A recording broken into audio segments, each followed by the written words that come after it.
recess the Board of Education closed session and continue with our Board of Education open session at 6:33 p.m. Good evening and welcome, everyone.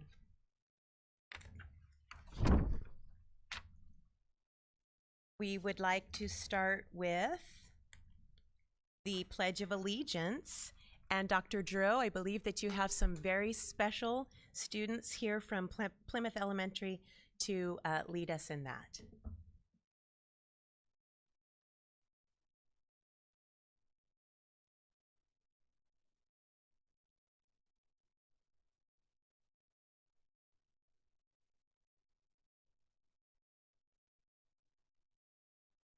Board members, members of the cabinet, members of the community.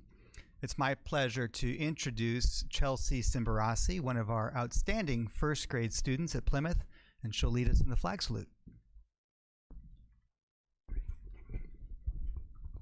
Please stand up. Put your right hand over your heart. Face the flag. Ready, begin. I pledge allegiance to the flag of the United States of America and to the republic for which it stands, one nation, under God, indivisible, for liberty and justice for all. Thank you. You may sit down.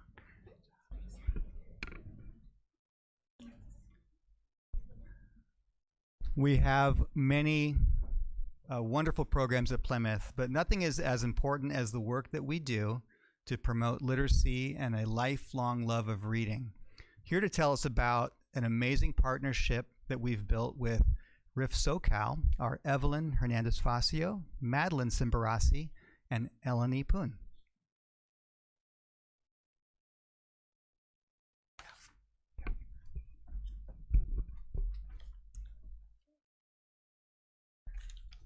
Plymouth has been fortunate to partner with the children's literacy nonprofit Reading Fundamental Southern California, or as we say, RIF SoCal.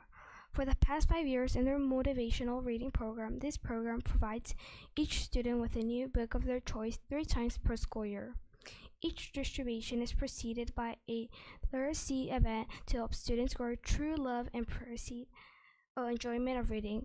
At the heart of RIF SoCal guiding principles is that reading should be fun. Each literacy event involves teachers, parents, volunteers, community members, our librarian, who is our program coordinator, and Dr. Joe. Our literacy events have included several guest authors, read-alouds, community readers, books and blankets events, and this year we incorporated a Tuesday theme and had Pita Cat visit for a read-aloud about Pita Cat Crayons Rock, and our volunteers also dressed up as different color crayons. This event was a really big hit with students of all ages.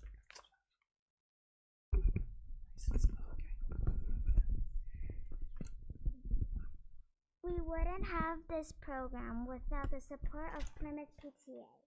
Our PTA covers the annual program costs to our school and helps organize all of the distribution events. Our PTA strives to support student and family literacy and help grow the love of reading. Each book a child chooses becomes part of their home life, so that they always have something great to pick up and read. Throughout this program, PTA has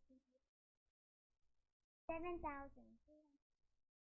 Plymouth Dragons since 2017. Good job.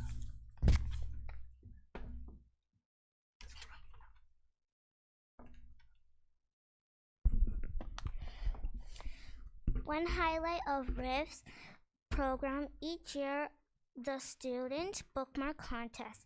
This year, the 3rd time Plymouth had a student bookmark design selected. Only 10 bookmarks each year are selected. This year, Eleni Poon, a 3rd grader, designed an amazing bookmark, and it was selected from 2,500 entries. Plymouth alone submitted 150 bookmarks designed, and students have been anxiously waiting the selection.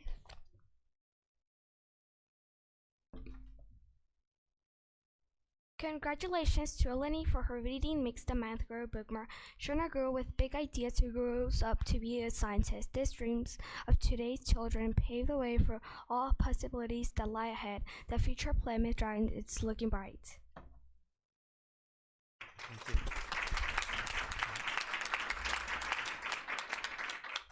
And we are so proud of all of our students, but Eleni's bookmark, as she mentioned, was chosen among over 2,500 different entries, so it's exciting to have us represented.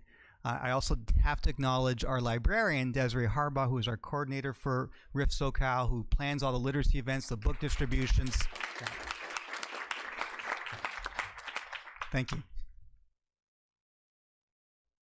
Thank you so much, Dr. Giroux. Can I ask a special favor? Could you send all of the board members an email with a picture of that bookmark so that we can see it and have it up close, because it really looks amazing, and I'd love to have a copy of that. We certainly will, and we'll give you your own bookmark as well. That would be amazing. Thank you so much, and thank you, ladies. Can we take a picture with you all? Would that be okay? We'd love to.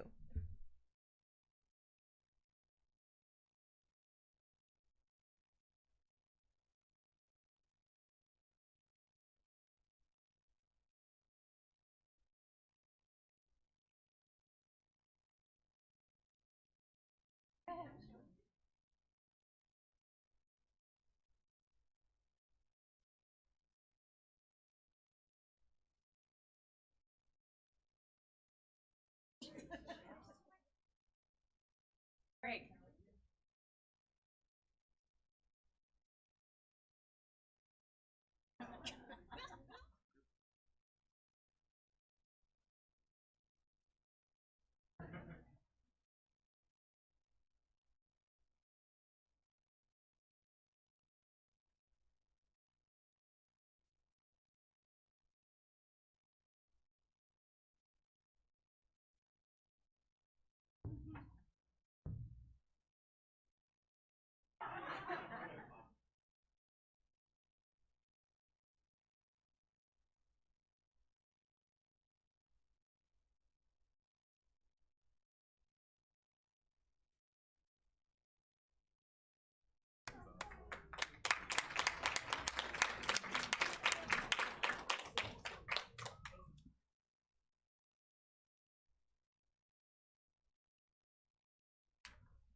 Thank you again, Dr. Giroux, and the wonderful representatives from Plymouth Elementary School.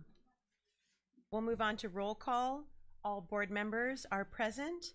Our Superintendent Dr. Smith, Deputy Superintendent, Cabinet, and our student board member are all present. For our report out on closed session, that is recessed and will reconvene after our open session.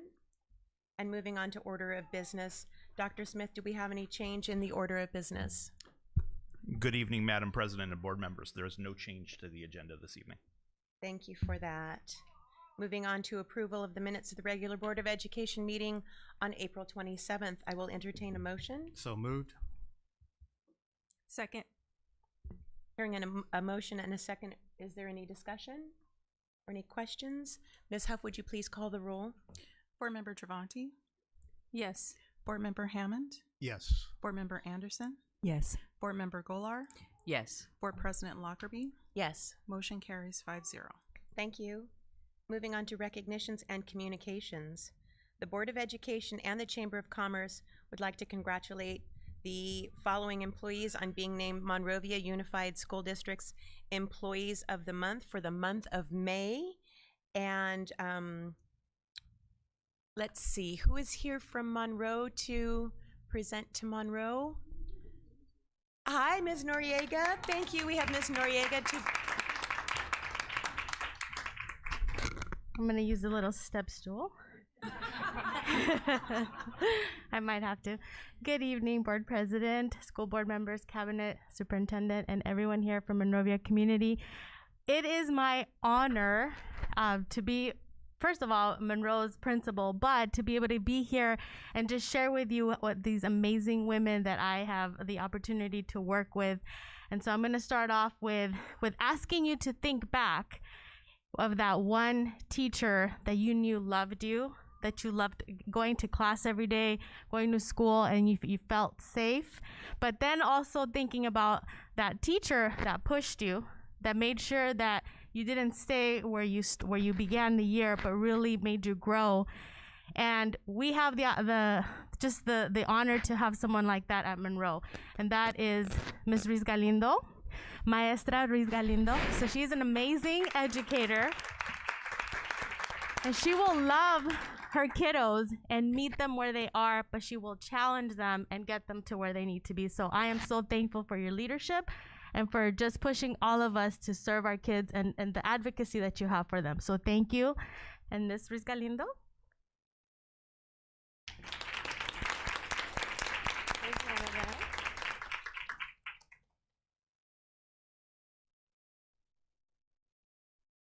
And then I have one more amazing woman that just started this year, the journey with me at Monroe.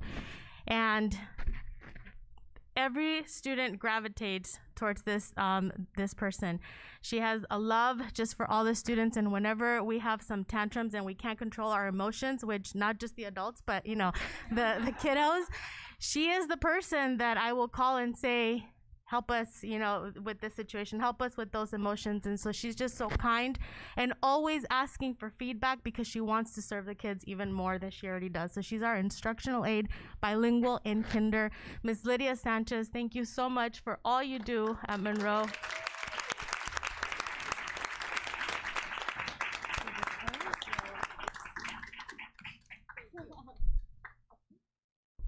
So those are the two at Monroe. Thank you so much. Congratulations, ladies, and Thank you. for everything that you do. Could you stay for a group photo at the end, and we can take a picture of everybody? And again, thank you so much. Yes? Yeah. Stay close. And next, I would like to welcome Dr. Zamarippa to announce the wonderful Employees of the Month from Santa Fe. Thank you, Board President Lockerbie, members of the board, Superintendent Smith, Cabinet, and members of our awesome Monrovia community. It is truly my honor and privilege to stand before you as the leader of the awesome Cougar family. And tonight we're going to recognize two family members. I forgot my little words. The first person we're going to recognize this evening is Miss Araceli Paez. Araceli is the eyes and ears of Santa Fe. She is one of our campus assistants, but she is so much more. She helps run the office. She's a wonderful resource for our parents, and she does this in both English and Spanish. She knows how to teach the children she serves. She does so she does not simply supervise our students, but rather she is a guide, a counselor, a mentor, a resource. Araceli is kind yet firm, assertive while reserved. She is an excellent and wise member of the awesome Cougar team. Her classy, respectful, and sophisticated presence elevates our school. Please join me in recognizing Mrs. Araceli Paez as Santa Fe's Classified Employee of the Month.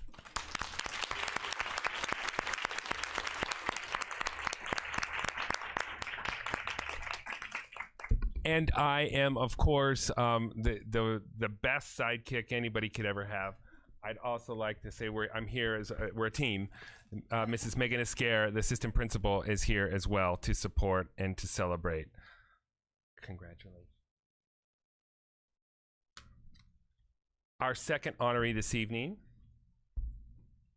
As you enter room 32 at Santa Fe, you cannot help but notice the colorful and majestic art that adorns the walls. Inside, the busy and happy hum of learning is underway. Some students are working in groups while others are working independently. All are engaged and using generous amounts of creativity to produce stunning works of art. Various types of media and projects are at different stages of completion. Sinks are full of paint, collages abound, construction paper, chalks, crayons, and Chromebooks collide in a symphonic rainbow of creation and originality.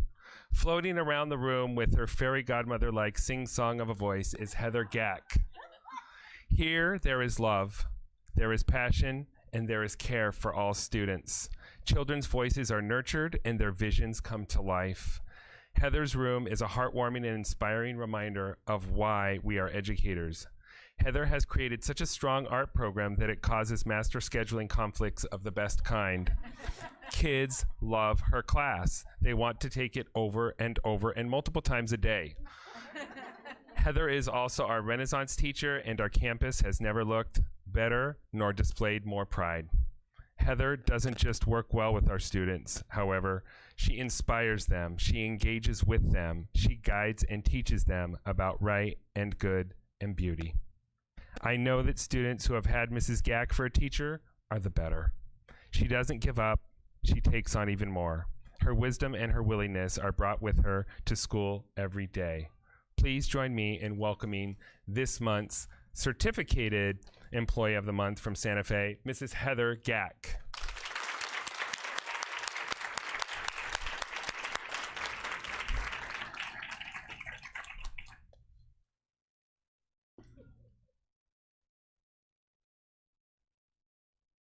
If I may, real quick, Araceli and Heather, they both live locally, but Araceli recently became a grandmother of twins, and the twins came to see it all happen tonight. So look, the twins are out there. This is 88-2 waiting to happen, +2 right here. Okay. Yeah. So there we go. And then Heather, who's also an MUSD mom. William is a kindergartner at Monroe with Miss Sanchez. Right, there's Miss Sanchez. And then Ella is a 6th grader at Clifton, and they're both in the dual immersion language program. And then Mr. Gack, there he is. Guillermo, too, is originally from Mexico, right? Arriba el sur. So just have beautiful display of families celebrating and bringing their kids to Monrovia Unified as well.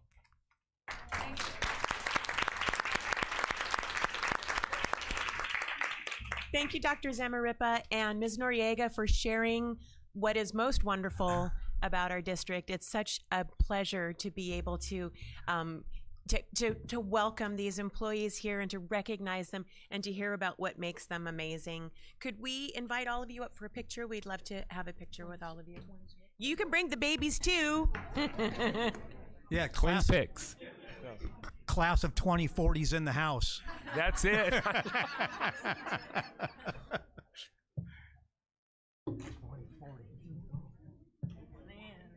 around for that. I'll be 80.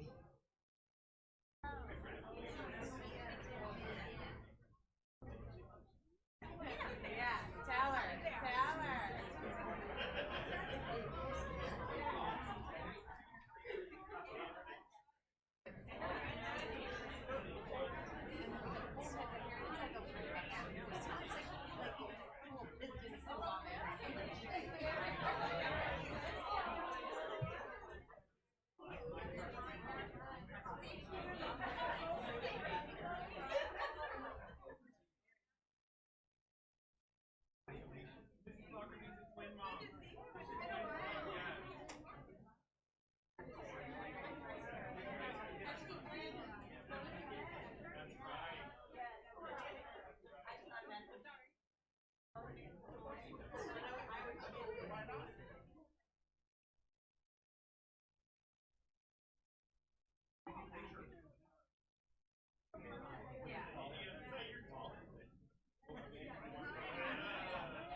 Good to see you, Dr. Z. A verlo.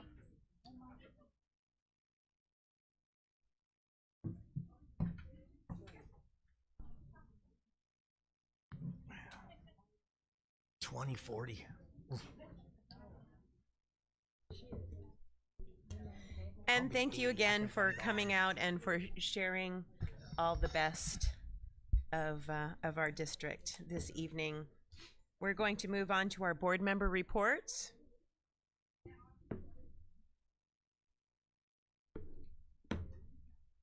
And board member reports, Ms. Travanti, do you have a board member report? Ooh, I'm first. Okay. Thank you, President Lockerbie. I have a couple of items that I wanted to share this evening. And first is to recognize our student board member, Alexa Holt. Our high school holds, during this time of the year, our high school holds sign on the line events every lunch hour. And I happened to go the day that Alexa was being recognized for her sign on the line with Cal State Long Beach. So congratulations to Alexa. There she is. So this event is for anyone that's signing to a college, a university, military, internship, or any career technical pathway. So it's a really great way to recognize our high school students. And I think Alexa will probably be speaking a little bit more about that during her report. So congratulations, Alexa. And the next item I wanted to speak to was a fun event I attended, and it was held or organized by the Spanish Club at the high school, and that was a soccer match between the students and teachers. And they used the full field, let me tell you. It was unbelievable, but this is a great group shot of both teams. And the teachers dominated the first half. I was really, really impressed. But they kind of lost some steam, and the students fought back in the second half and ended up winning 8-3. So it was a fun time, yeah. And they're going to do this annually. Oh, nice. So, and that concludes my report. Thank you, Ms. Travanti. Ms. Anderson. There we go. Thank you. So I had the privilege of attending our boys, Monrovia High School boys volleyball semifinals on Saturday, which was unbelievable. I have never heard that auditorium or the stadium be event center. That's the word I'm looking for. It was so loud. It was deafening. It was so exciting. I think Mr. Ayala's back there. Was it 4 games we ended up playing, Mr. Ayala? 4 out of the 5, and we, as you see in one of the photos, it was 25-25 at one point, 24-24, 25-25. We had such a fun time with these kids out there playing. Everybody was having a great time, and we're really looking forward to their finals. They won finals on Saturday. Unfortunately, it's in Long Beach, I think, at 10 a.m. But if you can make it down there, I highly encourage it. It was a great afternoon. And then I also had the privilege to attend Wild Rose's World's Fair 2022. You can see there's some photos there. This is the inaugural event for Wild Rose. It was a fantastic display of our different continents, and so they had different booths for each of the different continents. They had food, and they had crafts, and they had native speakers from different continents, and teachers, and the kids and parents could go around from booth to booth and learn a little bit about each continent. And it was so much fun. I kept thinking, how can we map this and make, like, can we have all the schools be different continents and everybody can travel and see all the schools? But we're starting at Wild Rose, and it was a really, really fun event. So if you have the opportunity to go next year, I would encourage you to do so.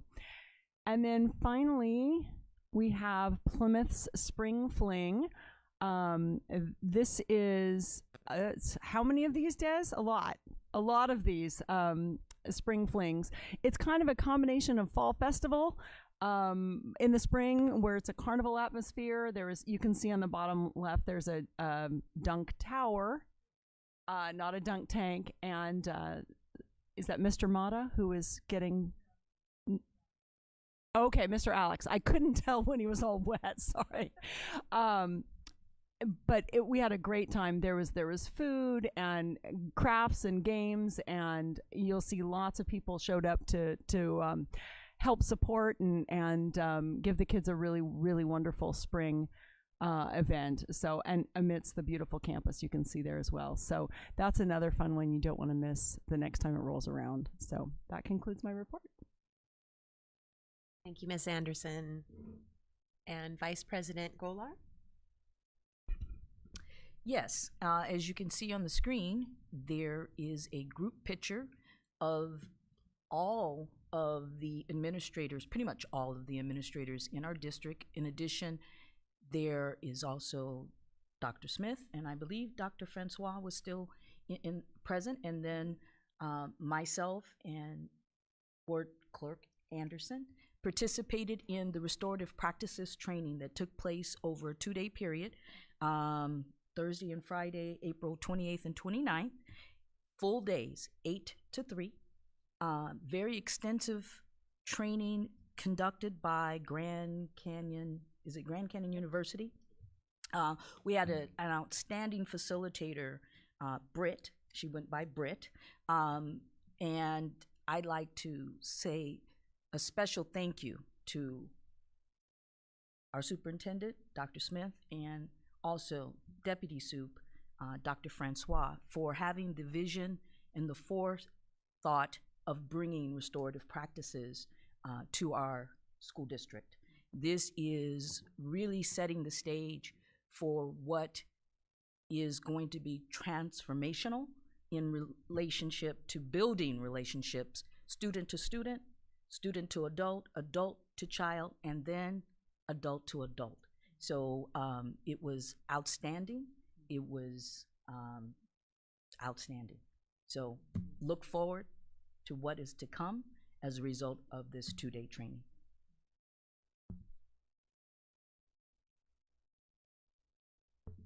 Thank you, Ms. Golar. And we will move on to our student board member report. Ms. Holt? Good evening, Board President Lockerbie, members of the board, cabinet, and community. For my report, I'd like to share a few recent and upcoming events taking place at MHS. We are just 4 weeks from graduation at Monrovia High School, and things are getting exciting here.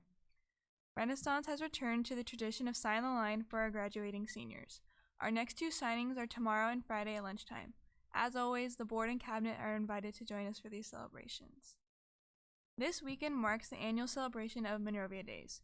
MHS will be showcased on Friday night at 5 p.m. with our pep rally honoring our scholars and champions.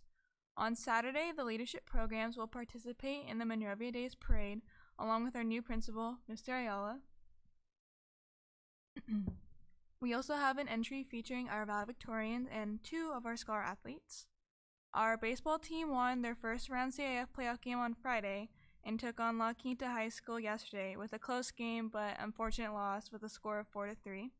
Our boys volleyball team has made it all the way to the CIF championship match, which will be at Long Beach City College this Saturday at 10 a.m.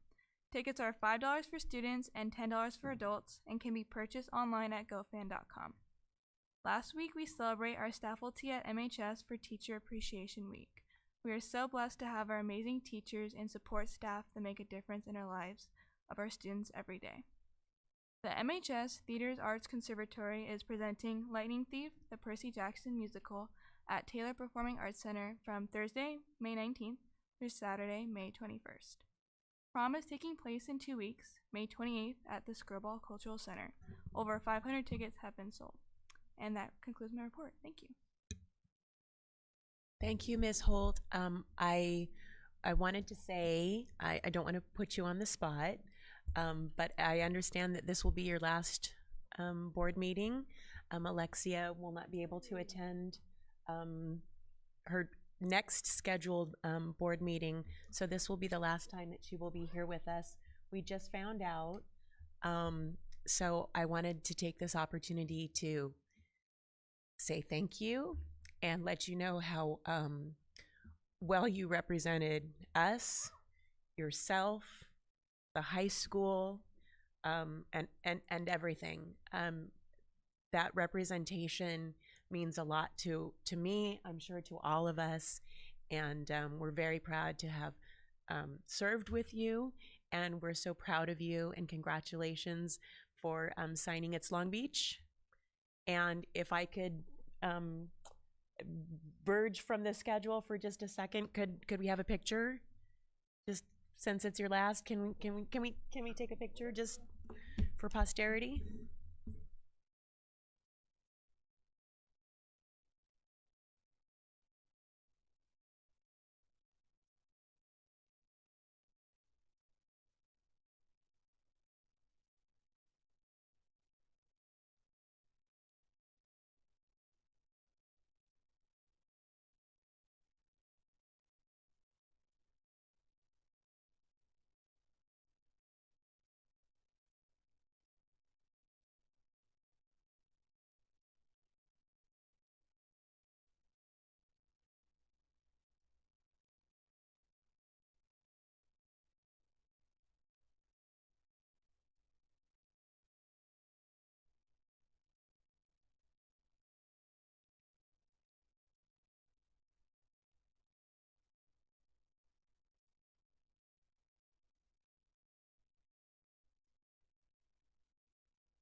And I know that we all just found out, but if anyone else would like to, if any other board members would like to say any words, you're of course more than welcome to. Ms. Travanti. Yes, I'm saddened, but I'm sure there's a great reason why you can't come for that meeting, because all kinds of events are happening right now at the end of senior year. So totally understand. But I want to say that from day one, I've been impressed with you. You have shown true leadership at the high school, but also here, and your thorough reports every single time. And also the fact that you stay here, you listen to the process, you get to know what the business of the board and the school district. And I hope that you did learn quite a bit being part of this group, and that you take that wherever you go. I think you're wonderful, and I'm excited that I have a homecoming picture with you, and also sign on the line with you that I will cherish. So good luck to you. I'd like to echo what Ms. Travanti said. Congratulations. I'm so pleased for you to be going to is it Cal State Long Beach? Yep. And on top of that, just the way you comport yourself here is always so mature and professional.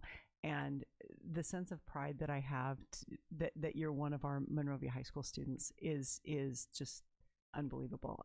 You really give all of us such a glimpse of where we want all of our children to go, and you're leading that path for all of them. So thank you for your dedication, for sticking around and listening, and it's been a pleasure to have you here. Thank you. Well, of course I have to say something. No, I just really want to say well done. Well done. In terms of your time here in the district, I had the pleasure of going to see one of your games. We beat San Marino that day. She plays softball as well. So the student that we would hope we can get is who she is in terms of academics, strong, personable, just well-rounded. And so thank you for being our student representative on the board, and you're just excellent. Thank you. I'd just like to thank you for being the eyes on your campus, that you could come here and tell the story about what's happening from your perspective to us. Thank you for being the eyes to your campus so that you could be the perspective of what happened at a board meeting. I can only hope that another person like you is filling that seat next year, and that one day a person just like you is occupying one of these seats. You did a great job.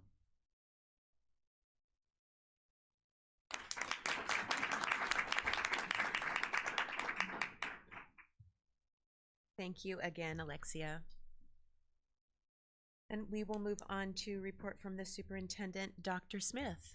Thank you very much, Madam President, and I would like to echo the board's sentiments. Alexia, you've been a fantastic representative, and it has been a pleasure to get to know you over the course of the year, and thank you for all your work.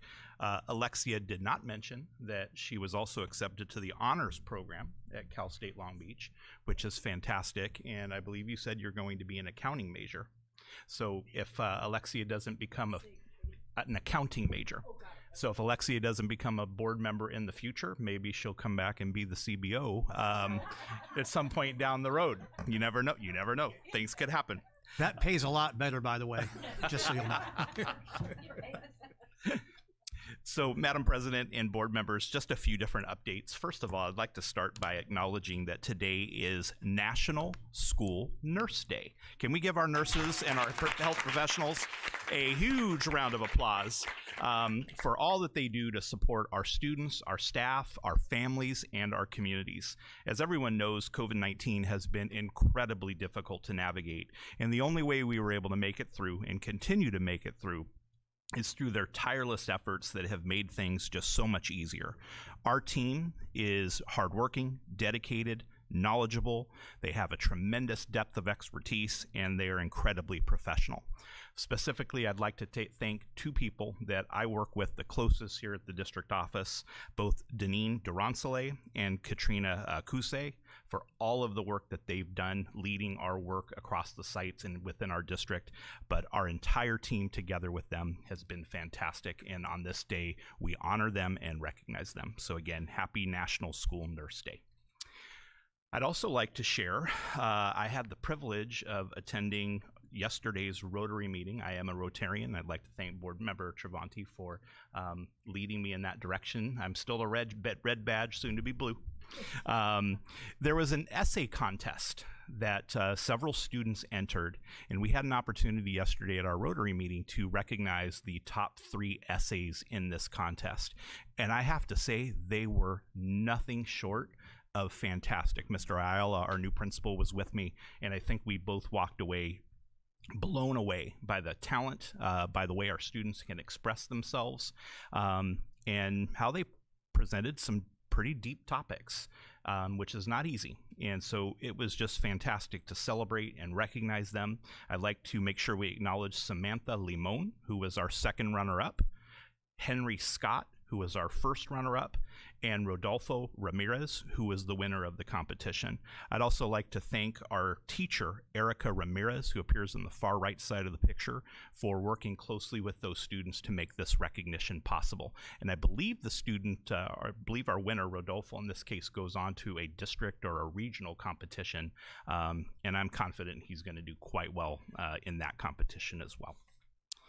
I'd also like to make sure that once again we recognize Monrovia Days. Monrovia Days is coming up. It'll be here before you know it. So it kicks off this Friday with a pep rally by our Monrovia High School Wildcats, where we will be recognizing both scholars and champions, and we will have a fantastic representation of both members of various sports teams as well as academic honors. So what a way to kick off the weekend. I couldn't think of a better way to do it by being with our Wildcats. I'm also told that our CIF championship game bound volleyball team will be present at that pep rally as well, so we can acknowledge them, and then they need to get home and rest because they got an early day the next day. And then that Saturday will be followed by the traditional parade, which I believe begins at 10 o'clock. All of our schools will be represented, some schools in multiple ways in that parade. A fantastic opportunity to, again, shine a light and recognize all that we do. Our board will also be in a horse-drawn carriage and throughout that parade too, so it'll just be a great celebration. And then throughout the day, both Center Stage Inc. as well as Monrovia Unified will have presentations and performances throughout the day. Music, dance, you name it, we will have it. Our schools will also be represented in Library Park, offering all of the great things and spreading the good word about what's happening in our schools. It's extremely proud. I'd also like to share that As a reminder, our board recently completed the process of defining a new mission and vision. And I've shared this on the screen just again as a reminder for this. And this mission and vision really do set the stage and the foundation for the work that lies ahead. I've spoken quite a bit about a strategic planning process and how important that is. And the mission and the vision of the school district are really the core elements of that. Recently, the board also identified focus areas. Key focus areas that align with the mission and vision and bring it to life. And I'd like to share those focus areas with everyone this evening. College, career, and life-prepared graduates, exemplary educators, supportive, inclusive, and student-centered school cultures, and engaged parents, families, and community. These focus areas will be what we carefully begin designing goals, actions, and success indicators for, which will all be part of our strategic planning process. And once that process is complete in about a year, because it will take a long time to work on that together collaboratively, anything that is worth doing takes time. These focus areas will really serve to keep the work that we do on behalf of our students comprehensive, coordinated, and coherent. And I'd like to thank the board for their hard work in this area. Identifying focus areas, redoing mission and vision is not easy, and I think the board absolutely got it right. So thank you for your leadership, board members. Next, I'd also like to welcome our Director of Elementary Educational Services. Come on up, Dr. Greg Giroux. As Dr. Giroux is working his way to the podium, let me just say a few words about Dr. Giroux. Dr. Giroux has a tremendous amount of experience here in the district and is known as a transformational leader who has created a culture of excellence by empowering stakeholders to commit to a collective sense of academic excellence and building a strong sense of community with his school families. Dr. Giroux has been the principal at Plymouth Elementary School since 2014. In that time, he has built a shared vision of success and a community dedicated to continuous learning and improvement. Under Dr. Giroux's leadership, Plymouth Elementary earned one of the top spots on the best elementary schools in America by U.S. News and World Report for 2022. Prior to becoming principal at Plymouth, Dr. Giroux has experience as an adjunct professor, a director and instructional coach for Positive Action Program, as well as Title III coaching, ELD coaching, and intervention coaching. Dr. Giroux also is a published author. Most recently, he had a fantastic piece on family engagement published in AXA's Leadership magazine, which is really the magazine of choice for all administrators in the entire state of California. And that article received a lot of praise. So congratulations, Dr. Giroux, on your appointment. Please.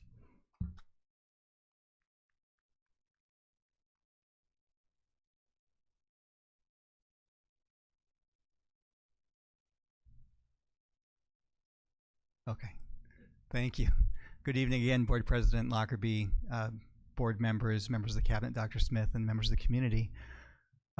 I'm joined tonight by my most important supporters, my wife, Kim, who teaches at Brad Oaks,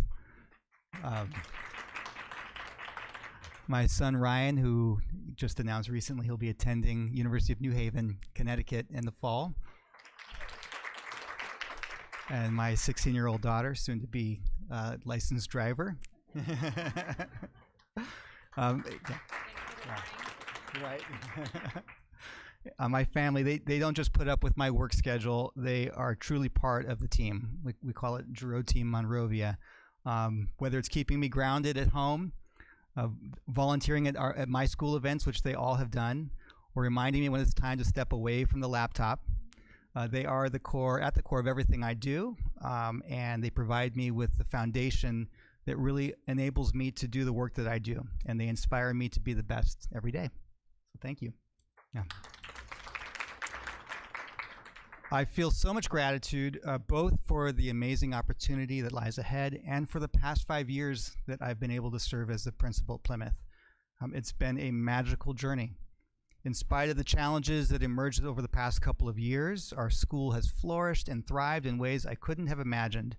And working alongside the teachers, the staff, the students, and the families has made the past 5 years the most rewarding in my career. And knowing what a strong foundation and culture there is at Plymouth has helped to put my mind at ease as I step into the new role. And now I look forward to serving our district from a different perspective in the community that I know and love. It's an exciting time for Monrovia and for our school district, and I'm really inspired by our potential.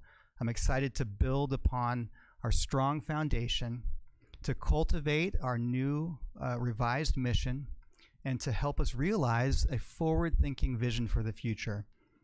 One of the more valuable lessons that I learned about myself is that I'm purpose-driven, and my purpose is to do whatever I can to improve the educational experience for all students. And there's no place I would rather fulfill my purpose than here in Monrovia. So thank you.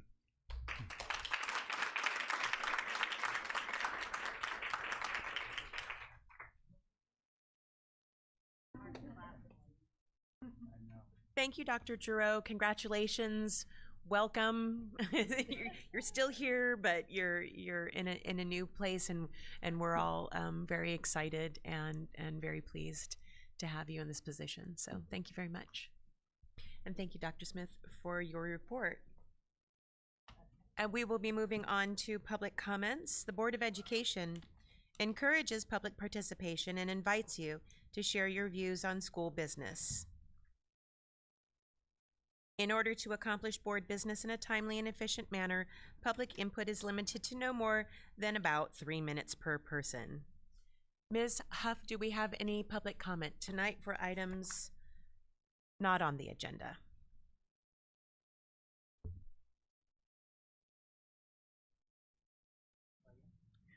Hello? There we go. Yes, Board President Lockerbie, I'd like to invite Christabel Marboon and Ethan Clark to the podium.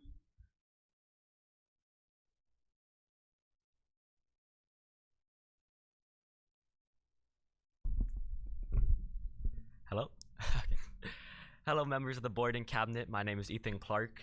And I'm Christabel Marvin. And we come from Monrovia High School's Theater Arts Conservatory, and we would like to formally invite all of you to our upcoming musical, The Lightning Thief, on May 19th, 20th, and 21st. If you could, please get in contact with Sue Clark. I left her number with Administrator Huff. And if you can just text her your name and which day you would like to attend, we'd be more than happy to get you a VIP seat. So thank you so much. Thank you. Thank you for your time. Thank you both so much for your comments.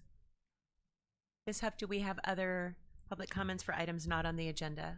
None that I'm aware of. Is there you have a public comment? Go ahead, please go ahead and approach the podium.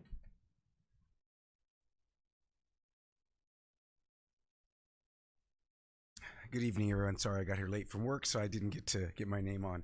I'm Kevin Sales, and I just wanted to mention really quickly that the track team also has several members that are going to be competing at CIF Finals Saturday. So there were quite a few members that competed last Saturday at the CIF prelims, and I won't name all the events because I don't want to forget someone and exclude someone, but several different events we will have Monrovians at CIF finals, and we really represented at the prelims. The last couple track meets, people just keep talking about who are all those Monrovians, because I think the parents are a little crazy and we all wear green and all that. But it's just very good that we're representing at CIF finals. So I just wanted to mention that so that everybody know that we are competing in the CIF finals. It's at Moore Park this weekend, Moore Park High School. From 12 till probably ends at 7 or 8 o'clock. All right, thank you. Thank you very much. Ms. Huff, are there any other items, any other comments? None that I have received. Are there any other public comments? There are none. Okay, thank you. Moving on to public comments for items on the open session agenda. There are none. Thank you very much. Moving on to staff presentations. Dual Immersion Program Report. Will that be Dr. Kaiser? Good evening, Dr. Kaiser. Good evening, Board President Lockerbie, Board Superintendent Smith, fellow cabinet members, and members of our community. Tonight, Dr. Giroux and I will be presenting an update on the dual language immersion programs if you would like to join me, Dr. Giroux, in Monrovia Unified School District. In 2018, the State Superintendent of Instruction in the state of California developed a document that was called Global California 2030. The mission of the Global California 2030 initiative is to equip students with world language skills to better appreciate and more fully engage with the rich and diverse mixture of cultures, heritages, and languages found in California and, in fact, the world, while also preparing them to succeed in the global economy. This was a call to action to support the expansion of programs in K-12 that lead to bilingualism. And we're very proud here in Monrovia that our quest for bilingualism started way before that, way before 2018. In MUSD, our Board of Education began the journey of dual immersion beginning with our youngest students in the year 2010. Next slide, please. This presentation will highlight the following. The benefits of dual immersion, our timeline, the goals of dual immersion, our dual immersion enrollment data, the advanced language opportunities at Monrovia High School as students from the dual program matriculate to the high school, the pathways of distinction, where we honor our students at the close of each segment of their education, the indicators of success, and our future directions. Next slide, please. We'll also be discussing the benefits of dual immersion programs as they have been well documented over many years. The Center for Advanced Research on Language Acquisition, that's known as CARLA, has developed this list of benefits. First and foremost, students develop knowledge of how language works. They have improved performance on tasks requiring divergent thinking, pattern recognition, and problem solving, greater understanding of one's own native language, a greater understanding, tolerance, and appreciation and respect for other languages and cultures, the ability to communicate with other people groups, the ability to take advantage of opportunities that are available only in other languages, and to enhance employment opportunities once school is completed. And so the Global California Initiative of 2030 was also initiated out of some economic concerns, making sure that we have a very competitive job force as our students matriculate to adulthood. Next slide, please. So I'd like to just review our timeline here in Monrovia. Starting in the year 2010, our first Spanish dual immersion classroom started at Monroe with 2 kindergarten classrooms. Then in the year 2015-16, our dual immersion class started with 1 TK and 1 kindergarten classroom at Plymouth. Then in 16-17, our first cohort of dual immersion Spanish students matriculated to Clifton Middle School. And in 2019-20, Spanish began with 1 TK and 1 kindergarten classroom at Wild Rose.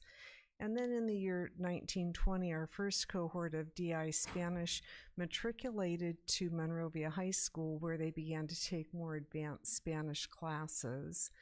And then in 21-22, our first cohort of dual immersion Mandarin students matriculated to Santa Fe.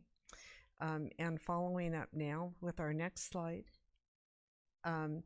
Dr. Giroux will discuss the goals of the dual immersion programs and some particulars regarding our dual immersion programs. Thank you, Dr. Giroux.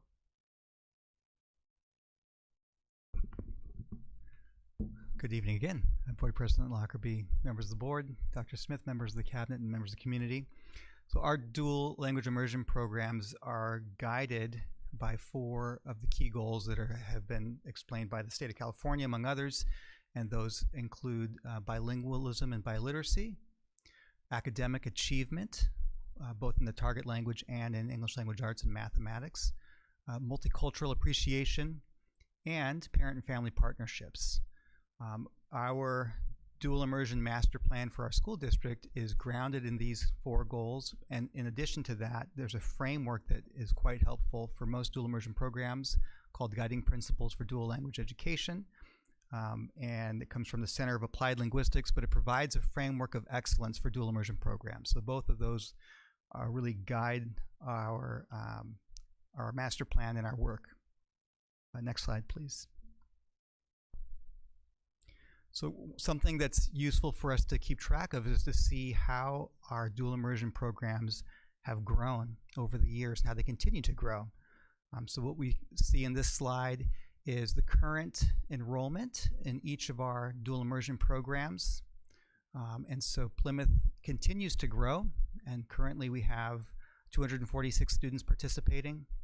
Monroe has a well-established program and is the largest group at any of our dual immersion schools with 343 students. Wild Rose, which is now in it's still in the early years, but they already have 104 students enrolled, and it continues to grow. Clifton has 91 students in the 3 grade levels that participate, and Santa Fe, with their first cohort this year of 6th graders, has 21. Something else that's useful for us to keep track of is to see if our dual immersion programs are attracting students from outside the district. And so one of the things that we're now keeping track of is the number of students that are on an inter-district permit, so are coming from outside. And so what we can see is that there's a growing number, actually, as we've tracked this the last few years. Currently, there are 165 students who participate in our dual immersion programs, but who come from outside districts. What you can't see in this slide, but through lots of conversations I've had with families, is that there are other families that have chosen to keep their kids who live within Monrovia but stay in our schools because of our dual immersion programs as well. Next slide, please. So when our dual immersion students get to high school, and as Dr. Kaiser showed in the timeline, we now have our earliest cohort is now, they are now juniors at the high school. And so they currently have there's 3 Spanish courses that are currently offered: AP Spanish Language, AP Spanish Literature, and a Spanish Translation course. And there are actually already 3 courses in Mandarin, although our students aren't there yet, but we have Mandarin 1, 2, and 3. Those courses are already available. And there is an AP Chinese exam, not a class yet, but the exam is already an option at the high school. Next slide, please. And as Dr. Kaiser mentioned, it's important for us to acknowledge and encourage our students along the pathway from TK or Kinder all the way through 12th grade. We want to encourage them to continue their language studies. So at 5th grade, there are 2 distinctions that we provide students. One is a commitment distinction, and it's honoring the extra work, the dedication it takes to be in a dual immersion program. And so that's represented by a medallion that the students receive at the promotion ceremony. As well, there is a distinction for biliteracy attainment. So when students demonstrate a level of proficiency in English language arts and in the target language, whether that's Mandarin or Spanish, they can earn this biliteracy attainment distinction, which is a gold seal that goes on to their promotion certificate as well. From middle school, a similar process. There's a commitment distinction represented by a cord that they wear at the promotion ceremony, and a similar seal for biliteracy attainment if they can demonstrate that in both English language arts and in the target language. And of course, high school, we hope that our students will attain the California State Seal of Biliteracy, and there are a number of ways to earn that. Already there are many students at Monrovia High School who have earned that who haven't been in our dual immersion program, but we know that that's something that will be important for our students to achieve that level when they get to that, when they matriculate. Thank you. Next slide. It's also important that we track how our students are performing in language arts, and keeping in mind that our Mandarin program is a 50-50 program at the elementary school, and our Spanish program is 90-10. What that means is they have less time to learn or in the English language. And so the research, of course, shows that students in dual immersion programs often perform not just at the same levels, but higher levels than their English, their counterparts in the English program. What we see here is data from the last two CASP exams, or the SBAC. So that would be from 2021 and from 2019. Of course, in 2020, we didn't have the exam.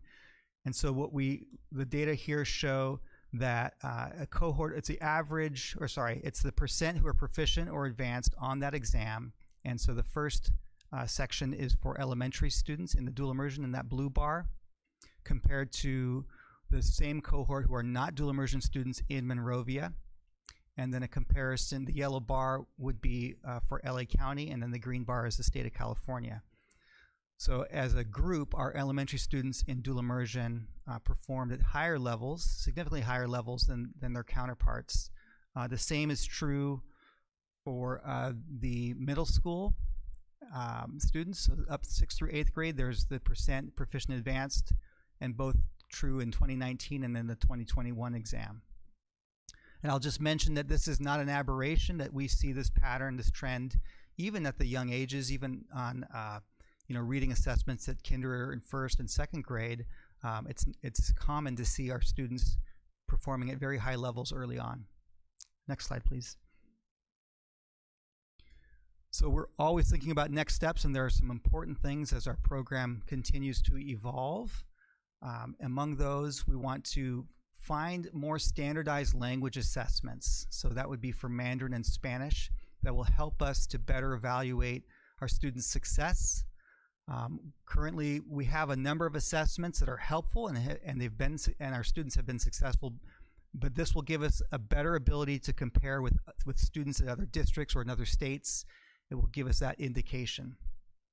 We also want to continue to recruit and maintain the excellent teachers that we have, both in Mandarin and Spanish, knowing that we're competing with other districts as well.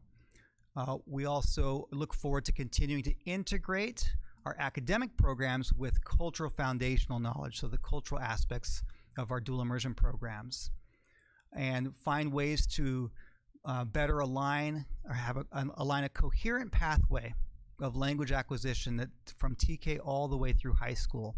And as our students are getting older and moving through the ranks, it's becoming more important and easier for us to see how we need to do that. We also plan, part of that process is to reconvene a committee, a dual immersion committee that's across the different schools and the levels from TK to 12th to help guide the expansion and the continued success of our program, and really to look for continued high quality professional development opportunities so that we can ensure that our programs continue to be successful. We had a little bit of a hiatus during the pandemic. It was more difficult, so we look forward to bringing that back and finding a high quality professional development. Next slide, please. For our elementary and middle school programs, some of the next steps include matriculation of our students, especially at Wild Rose. So next year they will expand to 3rd grade, continuing to nurture the development of excellence at Monroe and their dual immersion program. They've really been an excellent example, and of course was the first program that began here. Continuing to matriculate students in our to Santa Fe. As I mentioned, we have a small group in 6th grade, and that's going to continue to grow.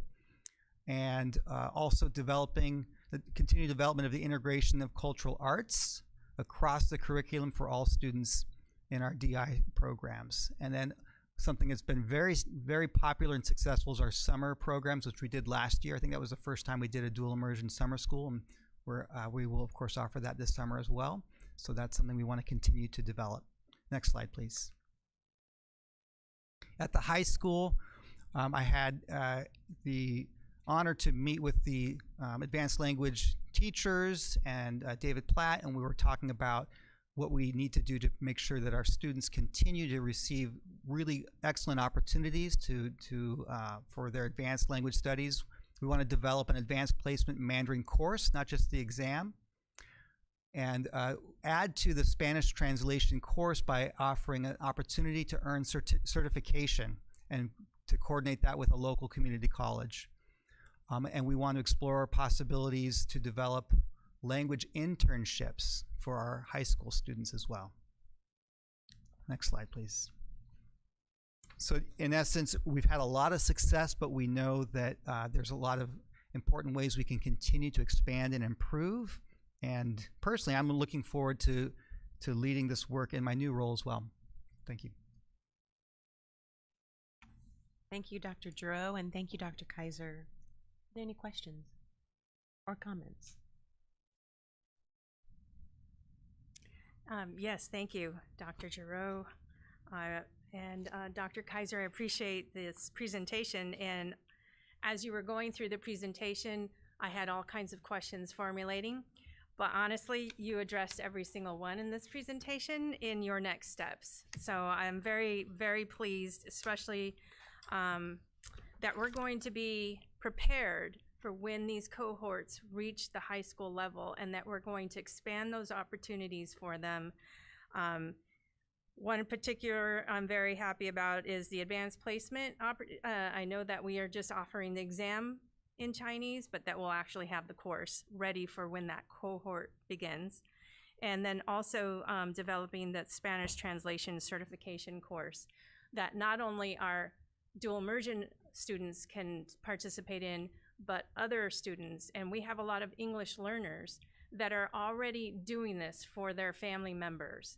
And to get that certification where they can just go out and start earning money after high school is a big deal. So thank you very much. Thank you, Dr. Giroux and Dr. Kaiser. I have a couple of questions too. You did address a lot of them, as Maritza was saying, but if we could go back to the dual immersion enrollment K through 8 slide where the students are broken down by schools. Great, thank you. This looks like about 26% of our current enrollment is on an inter-district permit, which is fantastic. Mm-hmm. And you mentioned that this has brought some in. Do we have any data on, because this is Plymouth, Monroe, Wild Rose, Clifton, and Santa Fe, do we know what happens when these students reach MHS? Do they continue to stay in MUSD because they're established here, or do they decide to go to their home district at that point? Yeah, I'm not for some reason we didn't have that data, so I'm not sure. We can look into that. Okay.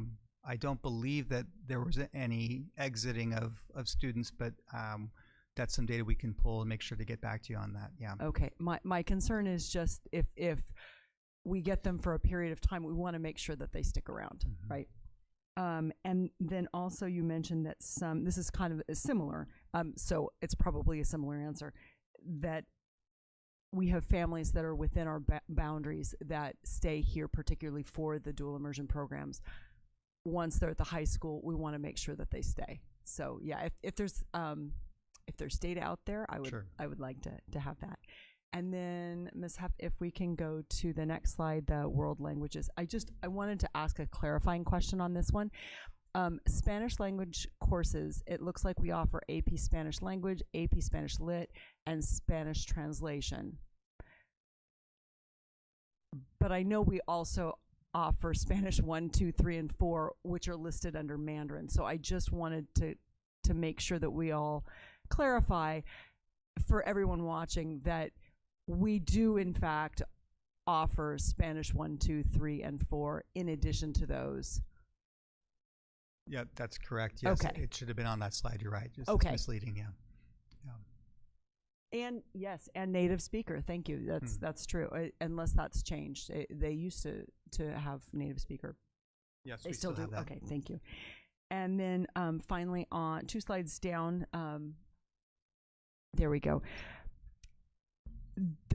I'm struggling with how to word this so that it's as clear as possible. Those blue bars look fantastic.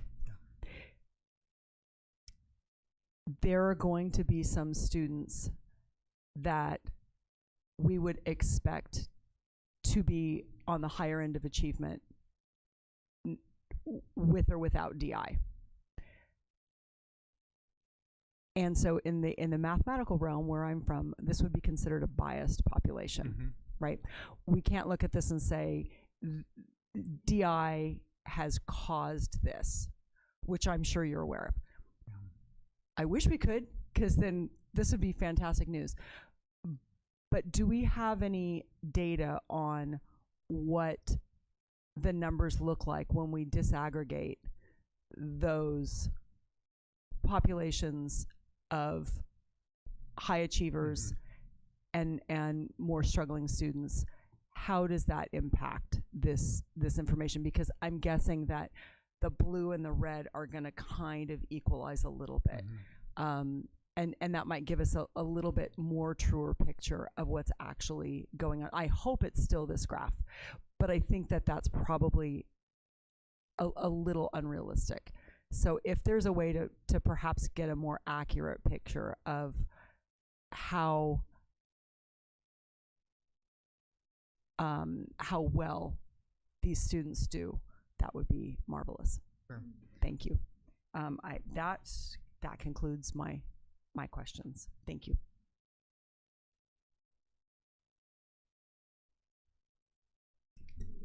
Thank you, Dr. Kaiser and Dr. Giroux, for your presentation. And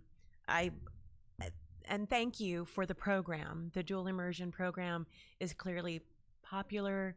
It's clearly something to be proud of. And I appreciate that it's here and that it's growing and that it continues to improve. And thank you for all of those responsible for its continued improvement. I have some concerns that I'd love to share with you, get your input and your perspective on those. The first one is fundamental English language skills need to be addressed with more consistency to ensure that there's mastery in these skills in English. When we're looking at a DI model that's 90-10, it's immersion. There's more of the non-native language that's being reinforced, and I'm concerned about students missing the fundamental English skills and having it mastered at the point that it needs to be mastered, which is second or third grade. And especially in grammar and spelling and the difficult spelling. English is a difficult language. So the OUGH words, the I before E except after C, the blended words like CH, TH, PH, and things like that. How can you, what perspective can you give and what input can you give to address that concern? Yes, certainly our primary mission is to make sure our students learn effectively in English language arts and the other content areas. So for the 90-10 model, as you mentioned, the majority of their education in kinder and first grade is in Spanish, and the amount of English will increase each year. At a surface level, it can be pretty scary to think like, wow, how are they going to possibly learn and be prepared, whether it's reading by 9. So what the research shows and what we've experienced here in Monrovia and my experience working in Los Angeles and Whittier and Huntington Park, we see students succeed. And I think what the research says is a lot of what they learn, especially in Spanish, the language skills are transferable. And what they're developing cognitively, so much of that is really important and valuable and helps them to develop language in in English as well. Being honest with you, even when I set foot at Plymouth and thought, oh my goodness, how are they going to be able to learn? Learning Mandarin, which it's a very different one. It's the third most difficult language in the world. It's considered, that how is this going to work? So I have kept a close eye on the students and how they're doing, and many of them have families that are very supportive, but not all. And we have a lot of English learners who don't speak English or Chinese at home, speak Spanish or Tagalog or Vietnamese. In fact, we had one of our students here today. And I've watched as they have excelled. So it's a reflection of what I've read in the literature and read in the research, but I think it really does seem to hold true for most students. And of course, there are some students that struggle, And there are times when we meet, we'll have an SST or meet with the family and the teachers, and there are times when we've decided it might be better for this particular child to just learn English. But that's a lot. It does not happen as much as I thought it would. Most of the time, we can help students, and especially in Spanish, for a student whose family speaks Spanish at home, it's not just the language skills. There's a lot of things going on, the social emotional development, the connection to family, to their culture and heritage, that can be really important and valuable as well, and sometimes just as important as the academic skills. But we want to track it to make sure. For the 90-10 model, it's important to keep a long-term view, so that if they're not supposed to catch up until, I think, 3rd or 4th grade perhaps, and we have to trust, and we have to look for those indicators. In the 50-50 model, the research says they might take longer, but honestly, our kindergartners in the DI program almost always are at the top of the school and often top of the district. They're just that motivated and cognitively stimulated. They do really well. But it is important, and it's something that, even though I've read all the research and have seen it, it keeps me up at night making sure. I hope this is still, going the way it should. Yeah. I appreciate that.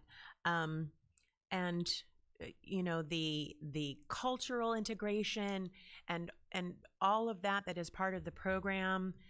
I see it, I know it, it is there, I appreciate it. This first concern is, are we teaching DI students how to spell in English to mastery before they get out of elementary school? And you said that you do look for indicators. Thank you, I appreciate that. What sort of indicators? When do you look? How do you look? Where do you look? And I'm not interested. If it's only the SBAC, then it's only the SBAC, but I would hope that it's more than the SBAC. So our dual immersion students take all of the same district-wide assessments in English, so that we do have consistent indicators. We can monitor their progress. So whether it's a reading assessment like the reading inventory, or math assessments as well. So they do take the same assessments as their counterparts starting in kindergarten too. Wonderful, thank you. My second concern or topic that I want to talk to you about is reading. So reading is strongly emphasized. Read all the time. That's wonderful. I love the way that this district in elementary school from kindergarten, from TK, really reinforces reading. In the dual immersion program, students need access to books, to supplemental reading outside of the classroom. They need to be able to get their hands on books in the language that they are studying. So Spanish books and Mandarin books. How are we filling that great need? How are we reaching out with other partners? Do we have a relationship with the library, Monrovia Reads, or other partners in that regard to get those foreign language books in the hands of our students? Over the years, this has been a concern in growing these programs, and our partners have been wonderful. Monrovia Reads and even the Monrovia Schools Foundation have frequently funded school libraries in the target language. And while there are not as many books in the target languages as there are in English, it's something that we continue to keep growing. And every year there are orders that go in for these books so that students do have a cadre of books to read. Wonderful. And we intend to keep that going. That's not something that we do one time and say we're done with it, but that journey needs to continue. Thank you. I appreciate that input, and I appreciate that you see the need, that you are filling it, and that you are understanding that it needs to continue and to grow. I appreciate that. I was wondering, you touched on it in your presentation, and thank you for that, but can you better explain for me the arc of the dual immersion program? I actually just recently learned that technically the dual immersion program only goes through elementary school, so through 5th grade.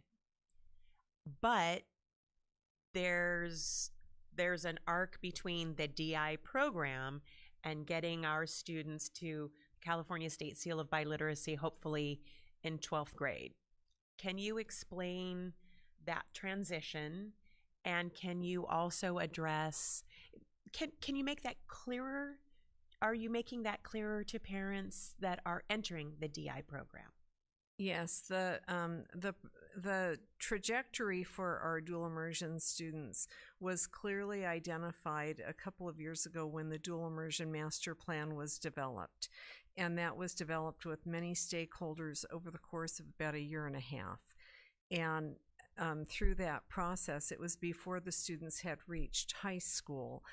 Through that process, they looked at the dual immersion 90-10, 50-50, going through the percentages, and then getting to the middle school. What does that look like in middle school? And it was decided to have one advanced language class and one class that is a core class taught in the target language.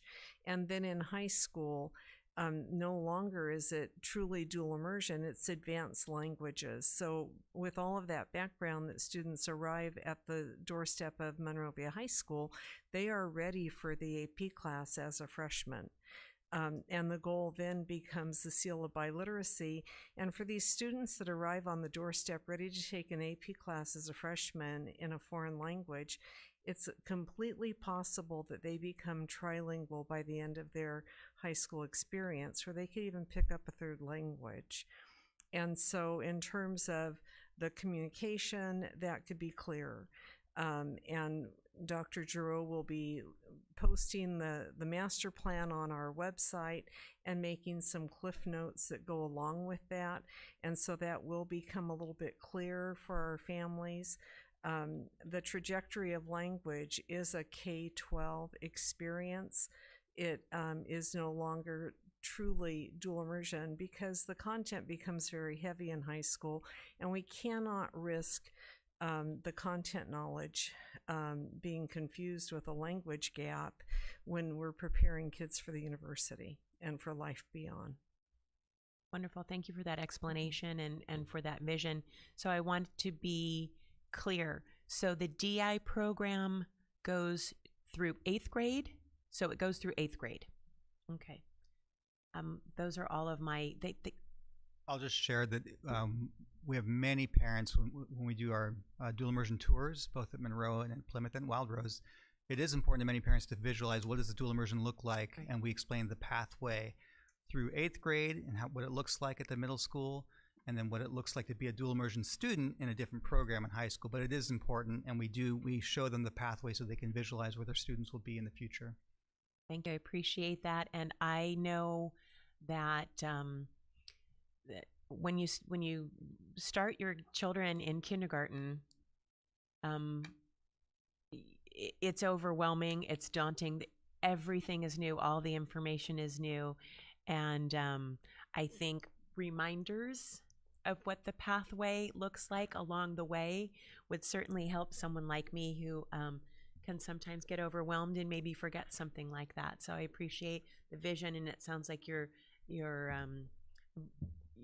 really publicizing the plan and the vision now, and I appreciate that. I'm sure that will be helpful. Those were all of my concerns, and thank you for addressing them. Are there any other comments from the board? Thank you both so much for your presentation.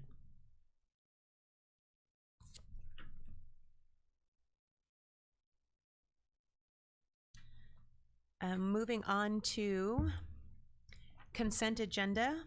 Routine items of business placed on the consent agenda have been carefully screened by members of the staff and will be acted upon by the board with one motion. I will entertain a motion to approve the consent agenda. Move consent. Second. Motion and a second. Is there discussion or questions? Ms. Huff, please call the roll. Oh, Ms. Huff, please call the roll. Board Member Hammond? Yes. Board Member Anderson? Yes. Board Member Golar? Yes. Board Member Travanti? Yes. Board President Lockerbie? Yes. Motion carries 5-0. Thank you. Moving on to action items. Item number 1, Memorandum of Understanding with Cal Poly Pomona and San Diego State University College of Engineering Feminine School Program for the 22-23 school year. Dr. Kaiser? I'll actually take that I beg one. your pardon, Doctor. Dr. Francois. The Feminine program is an outstanding extracurricular program that combines the arts and engineering.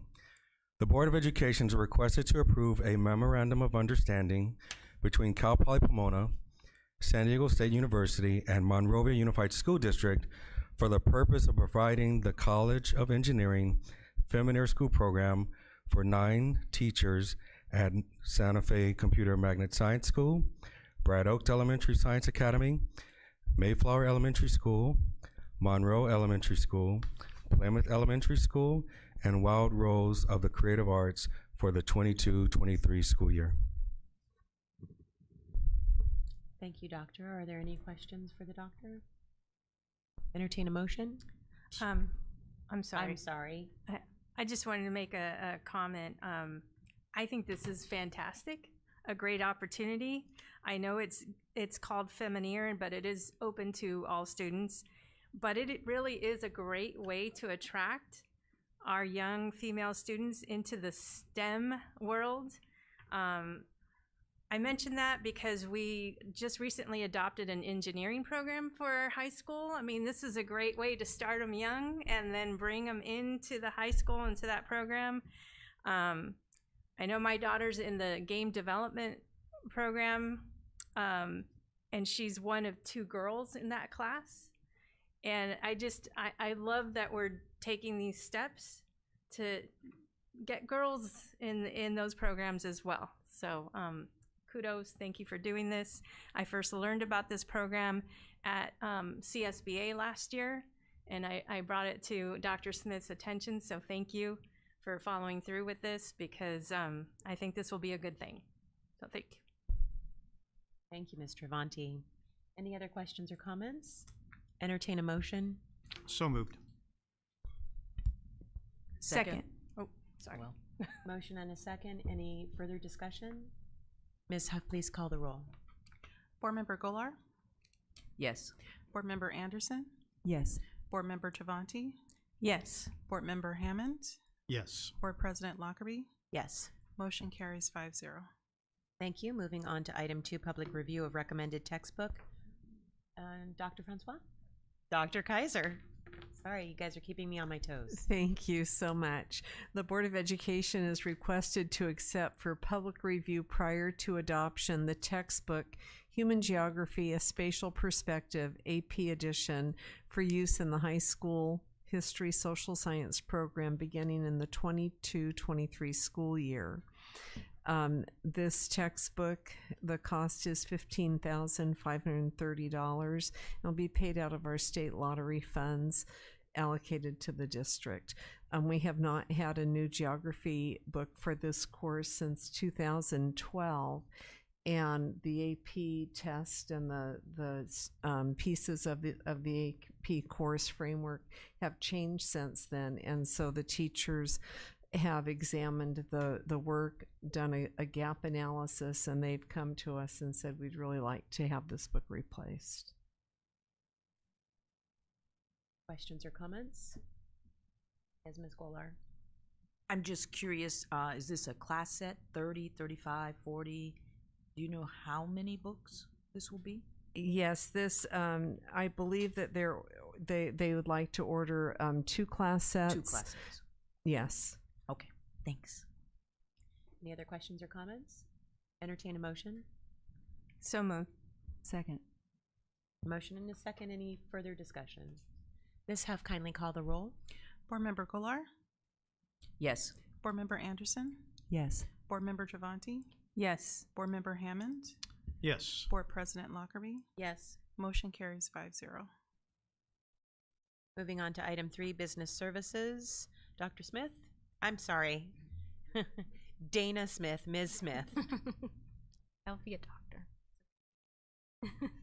No relation.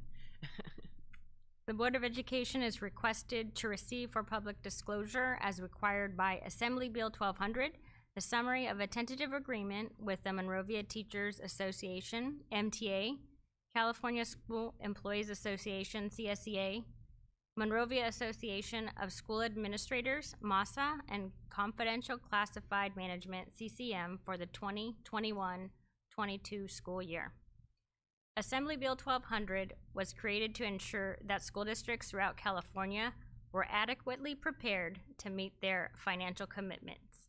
It requires that districts submit a summary of the tentative agreement to the Los Angeles County Office of Education for review at least 10 days prior to the board taking action. On May 9th, the board received a letter from the County Office of Education confirming they had received, reviewed, and approved the district's AB 1200.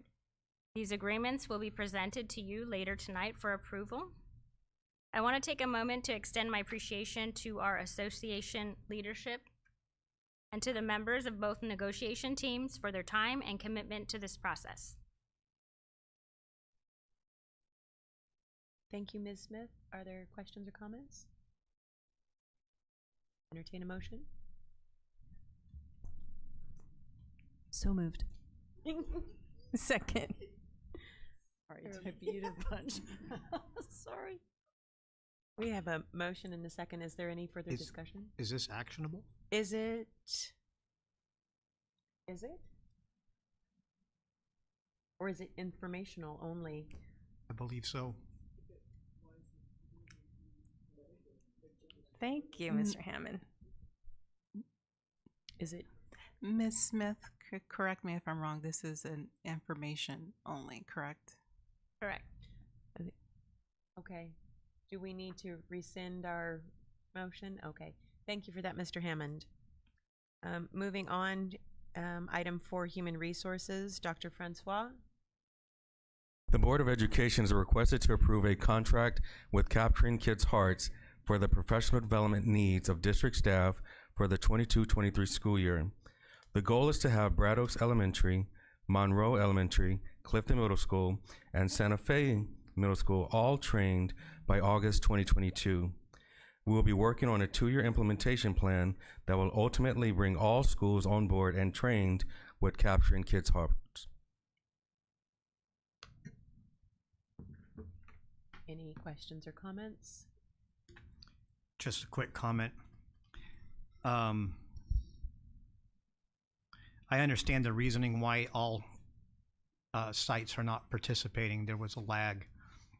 I want to be very mindful in the future as we're bringing on programs that we don't inadvertently exclude a campus from some of the good things that are going to be going on. That is a problem to me. So I understand it on this one. I'm going to go for the program. But in the future, I want to make sure that we're dealing with all of our campuses equitably. Understood, Mr. Hammond, and we are certainly sensitive to that. And we also have a 2-year implementation plan in place where all of our schools will be folded in. And Dr. Cabrera in particular, along with Dr. Francois, will work together on making sure that that happens and on folding schools in just as soon as they're ready. And if that's sooner rather than later, that's exactly what we will do. Thank you. Thank you. Are there any other comments? Entertain a motion, please. So moved. Second. Motion and a second. Any further discussion? Ms. Huff, please call the roll. Board Member Travanti? Yes. Board Member Hammond? Yes. Board Member Anderson? Yes. Board Member Golar? Yes. Board President Lockerbie? Yes. Motion carries 5-0. Thank you. Moving on to item number 4, approval of vaccine pharmacy services with Albertsons companies.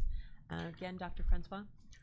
The Board of Education is requested to approve a contract with Albertsons companies for vaccine pharmacy services for MUSD middle schools. Approval of this contract will allow Monroe Unified School District to host immunization clinics at both Santa Fe Computer Science Magnet School and Clifton Middle School. The clinics will also offer free tetanus, diphtheria, and pertussis, also known as Tdap, vaccines to foster and homeless students. Tdap vaccines for all other students will be at cost. Excellent. Thank you. Ms. Kohler has a comment. I am very pleased that we are going to provide this. Having been a former principal, the push, the service to provide families with access to TDAP it's wonderful. So thank you for providing this as a service to our families. Thank you. I just wanted to inquire as to when and how our families can access this. We worked with our site principals, our middle school principals, to get suggested dates. We got the input from the principals, and so we have 2 dates lined up pending board approval, and we've also sent out some informational items, save the date, pending board approval for the service. And so we're looking to highlight it via Parent Square to go out to targeted families, as well as we'll have flyers that will go out to individual homes via students. And might this be something we can bring back during registration? Because that's a very popular time for everybody to realize, oops, I need the TDAP. That's a great point, and definitely something we can look into. Thank you very much. Any other questions or comments? Entertain a motion. Did I do that already? No. No, you had not. I'll entertain a motion to approve. So moved. Second. Motion and a second. Any further discussion? Ms. Huff, please call the vote. Board Member Hammond, Yes. Board Member Anderson, Yes. Board Member Golar, Yes. Board Member Travanti, Yes. Board President Lockerbie. Yes. Motion carries 5-0. Thank you. Item 6, approval of job description, elementary school counselor. Will that be Dr. Francois? The Board of Education is requested to approve an updated job description, elementary school counselor. Under the direction of the Director of Elementary Education, the counselor will implement and monitor the effectiveness of a comprehensive guidance program that meets the academic, personal, and social-emotional needs of all TK through 5th grade students across multiple sites. Thank you. Are there questions or comments? I have a question. We're updating the job description. Is there an impetus for that? So pending support of the board, we would like to expand social emotional support services for our elementary school with the addition of an additional elementary counselor. And also to add, we've been in the practice of doing our best to update job descriptions on a more regular basis. And as Dr. Francois mentioned, with kind of a longer view in mind, we felt this was the right time to bring this description to have it updated, not only to apply to existing personnel, but also future personnel. Thank you for both of those reasons. Thank you for considering adding another counselor pending board approval to the elementary school. It's absolutely needed. It's wonderful that you have thought about this. It's wonderful that you have brought this to the board.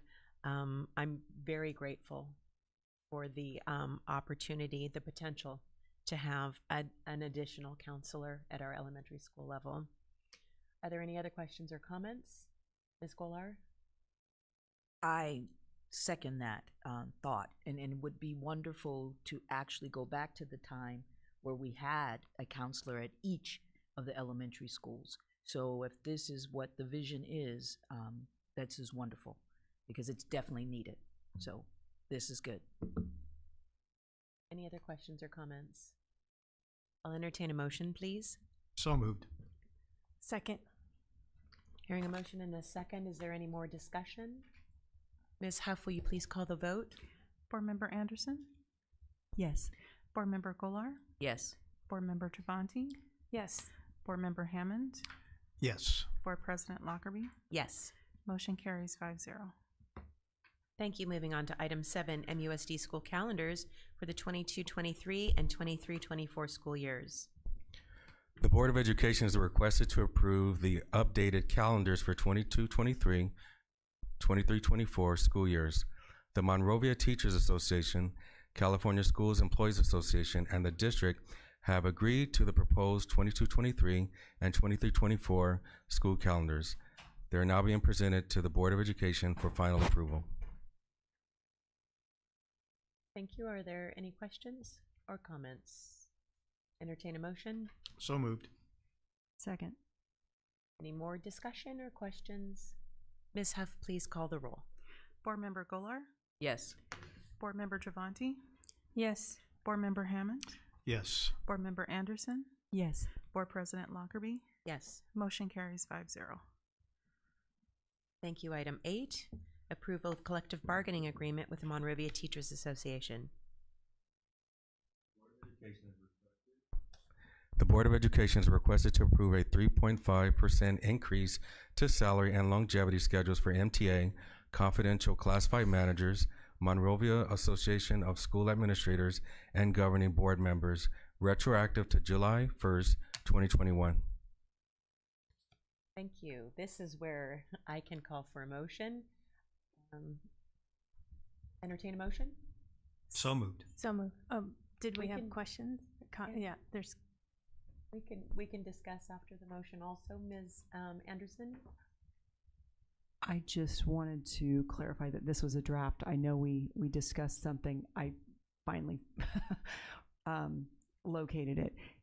This calendar is in draft mode, so we're not married to this. It's still being analyzed.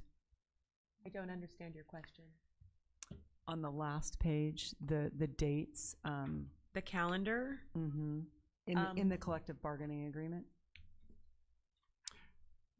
What you see in the collective bargaining unit at the end Mhm. are draft versions of those calendars. Okay. And it will be up to both Dr. Francois as well as Ms. Smith to work with our CSCA specifically on ironing those details out now that the board has approved the official calendars for the next 2 years. Okay, great. Thank you. I just wanted to make sure that we were clear about the dates.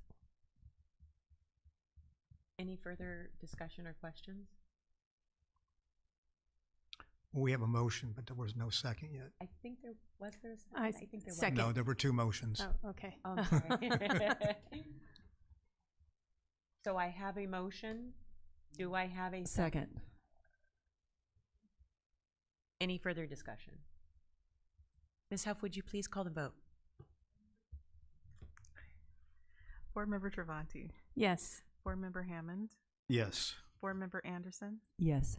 Board Member Golar? Yes. Board President Lockerbie? Yes. Motion carries 5-0. Wonderful. Item 9, approval of collective bargaining agreement with the California School Employees Association, or CSEA, and new contract term. The Board of Education is requested to approve a 3.5% increase to salary and longevity schedules retroactive to July 1st, 2021.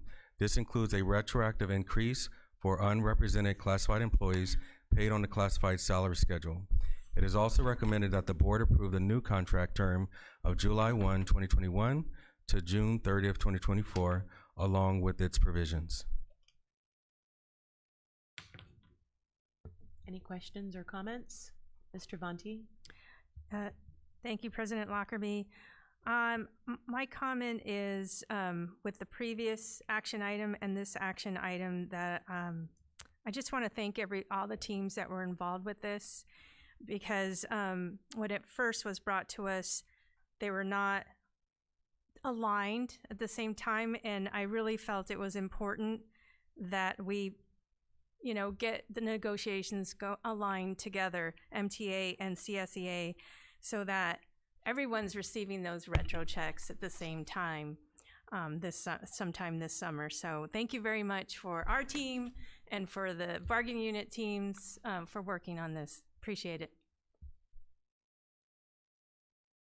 Thank you, Ms. Travanti, and I also echo the thanks to everyone involved. It's kind of one team. It's kind of one big team, and I appreciate everyone working together to, I know that there was a great percentage approval to have these contracts go forward, or the agreements go forward, and I think that's wonderful. And I just really want to just really emphasize that it's one team, and I'm thankful and grateful for the work that everyone has done, and thank you both also. Any other questions or comments on this item? I will entertain a motion. So moved. Second. Motion and a second. Any more discussion? Ms. Huff, please call the vote. Board Member Hammond, Yes. Board Member Anderson, Yes. Board Member Golar, Yes. Board Member Travanti, Yes. Board President Lockerbie. Yes. Motion carries 5-0. Wonderful. Congratulations. Item 10, approval of contract for rideshare services with Hopskip Drive, Inc. Dr. Francois. The Board of Education is requested to approve a contract with Hopskip Drive, Inc. for rideshare service for school-aged children. This service is intended to supplement our transportation services for our foster youth and homeless youth who are not able to be transported via our district busing. The contract is flexible and will only generate a cost if we use this service. This provider is recommended by LACO and is used by school districts throughout the Los Angeles County area. Thank you. Any questions or comments? In a motion? Oh, I beg your pardon, Ms. Travanti. I was late in raising my hand. So, just a point of clarification, when the student or the guardian requests those services, who approves the services? How does that work? So each of those requests are fielded by our Director of Student Services, Dr. Kim Cabrera. So she will be the one ultimately approving the request for the rides. Okay, so this is very different than having an app on your phone and ordering up a ride. There's a process in place, and ultimately you have the discretion and approval. Ms. Cabrera. Dr. Cabrera, would you like to add to that? Yes, Board President Lockerbie, board members, and our esteemed cabinet. What will happen is I, as the liaison for the district on this contracting body, will be the only one that will be able to order rides. And so students who need a ride for the next morning for school, I have to have done by 7 p.m., or I have to have a 6-hour leeway to be able to have them picked up by the afternoon. So parents won't even be able to request. The request will have to come to my office, and then I will arrange everything. All right, perfect. And I want to thank you for looking into and providing the service. Certainly there's a need, so Thank you. appreciate it. I have a question because based on what Ms. Travanti asked, if you can't answer it now, I understand. How do parents that have this need know to reach out to you? We will be going ahead and sending home information regarding the service. If there are students who are not able to get to school because they don't live within our school district or they have special circumstances, we had an example this year where we had a little guy who couldn't make it because his foster parent had become ill with COVID and was unable to get to school, but yet they weren't eligible for transportation because we didn't have a bus route that came around that way. And so that's what brought about the need in order to do this. So we will be sending home information for all of our students without homes, as well as our foster youth, to let them know that should transportation not be available, that this can be arranged. Thank you. Do we have any student populations outside of those populations that you mentioned that have a similar need? So could we have a student who is not foster or homeless that is also not in the bus route?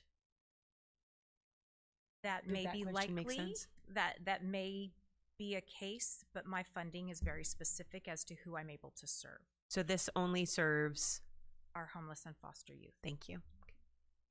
Any other questions or comments? Thank you, Dr. Cabrera. I'll entertain a motion. So, oh, sorry. Oh, no. So moved. Second. Any further discussion? Ms. Huff, would you please call for the vote? Board Member Anderson, Yes. Board Member Golar, Yes. Board Member Travanti, Yes. Board Member Hammond, Yes. Board President Lockerbie. Yes. Motion carries 5-0. Thank you. Moving on to board business. Item number 11, board discussion to pen a letter of support for Girl Scout Troop 2851. Dr. Smith? Madam President, this is your item, so I'm going to allow politely you to introduce it. Thank you.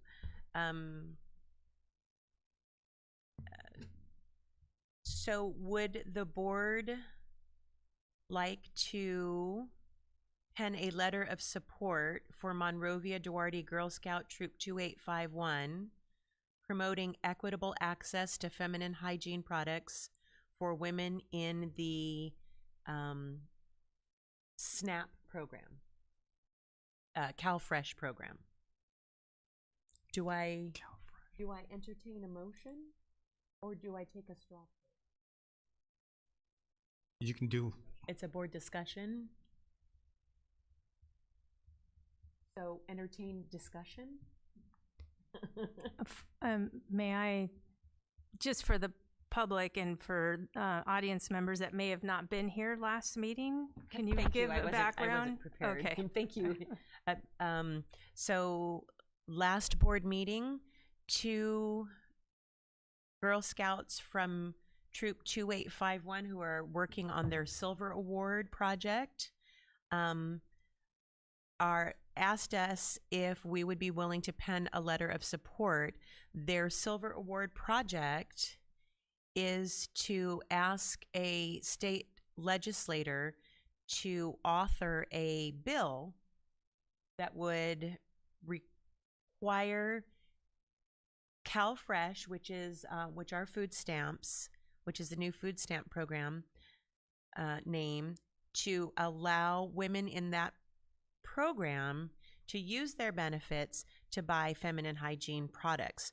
Currently, that is not allowed, and they explained to us how women in that program have to make a decision about food or feminine hygiene, and they talked about period poverty.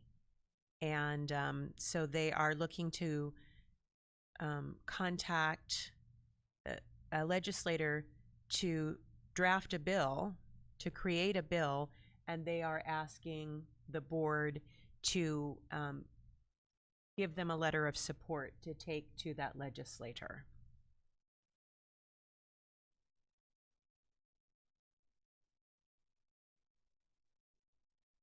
I'm going to take a stab at this. First of all,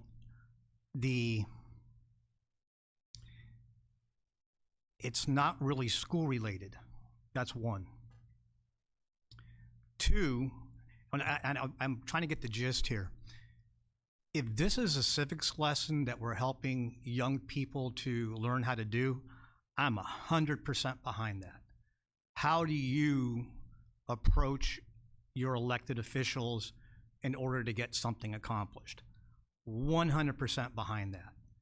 And I'm assuming that the people who are participating in this group are members of our school community. I'm assuming it. I don't know, being it's Monrovia Duarte, it's possible that they're not in our schools. But okay, but I want to get this because this is really important. President Lockerbie, these are the kids that are in your troop? These are 2 girls from. Okay, I was unclear by the conversation that happened last time, and I think it's because I wasn't in the building, that it was the questions that went on seemed to be exploratory of nature, that there wasn't a relationship with the people who were at the podium. That's the way I interpreted it. And I thought, well, goodness sakes, how does a Girl Scout troop get here if it wasn't because of your relationship with them because you're a troop leader? They're your kids. They're my Girl Scouts. They're Okay, not they're not well, my children. I got you. But they're your troop kids. Okay. And I understand. This is their program. This is their project, and this is their they are driving it and they are directing it, and they are talking to. They went to city council. I saw the whole. Yeah, I saw that. And, yeah. And like I said, if it's about a civics lesson and how you do this, 100% behind it. There's a bit of a cart before the horse here. There's not anything for us to tell them that we support because it doesn't exist. However, with a little bit of homework, may I make a suggestion? I did this. Of course. Okay. There's a thing called SB 92. SB 92 was enacted by Governor Newsom, and it has to do with taxation. Senator Garcia has been trying for a number of years in order to get legislation that would do exactly what it is that you're looking to have this do, which is provide feminine product to people, low cost, no cost, and with tax exemption attached to it, okay? Also, starting in the 22-23 school year, all schools are going to be required to supply in the bathrooms feminine products in all bathrooms, and including one men's room on all of our campuses. Okay, so I'd make a suggestion: just don't. They're going to go back and do it again. Senator Garcia has been entering or submitting legislation, I think, since 2014. Governor Brown vetoed it after it was approved by both houses in 2016, I believe. He vetoed it after it had cleared. I'm just saying, I mean, I've been watching I looked at the history of this thing to see where it goes. I don't think we have to go find a legislator to carry it. I think what you do is you attach a thing going to Senator Garcia, who has had a history of having, and it's even been bipartisan support. So in this case, that's how they got it. So there'll be tax exemption from 2020 until it's sunsetted in 22, but it looks like it's going to be carrying on until possibly 2027 on tax exemption, which, if anybody's interested, it's about $20+ million worth of 7.5% sales tax in the state of California. There's also a group of people who are looking to have diapers done and exempted the exact same way. Diapers is part of right. that one. But it looks like what they're doing is they're culling it out and they're targeting certain areas. My suggestion would be is to find out what Senator Garcia is actually penning, and then it's not a nebulous, let's go find somebody, but let's go find out what that bill is that Senator Garcia is actually putting forward to do. That would be my suggestion, because I think that is a clean, clear way for a body to take action. And I think it's wonderful that young people are taking the opportunity to learn how we govern ourselves. Thank you. Does that help? I think it's premature for us to write a letter to anything yet, because we don't know where it's going. Everything helps. And I can cast light on the discussion because I am privy to the work that the girls have been doing for the past year. They are familiar with that bill that you mentioned. They are familiar with the bill that, I can't remember the numbers, but that requires feminine products to be in public school bathrooms coming up. And there is actually precedent for what they have brought to this board. And it's in Illinois.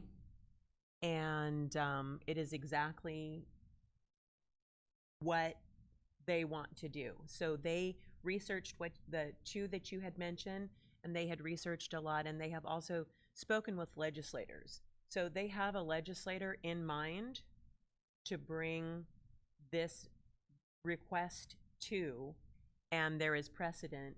The Illinois bill, again, I think it's 132, I can't remember, and I do believe that it just passed. And so that is the path that they are following. And as you mentioned, there are a lot of things involved in what they're doing.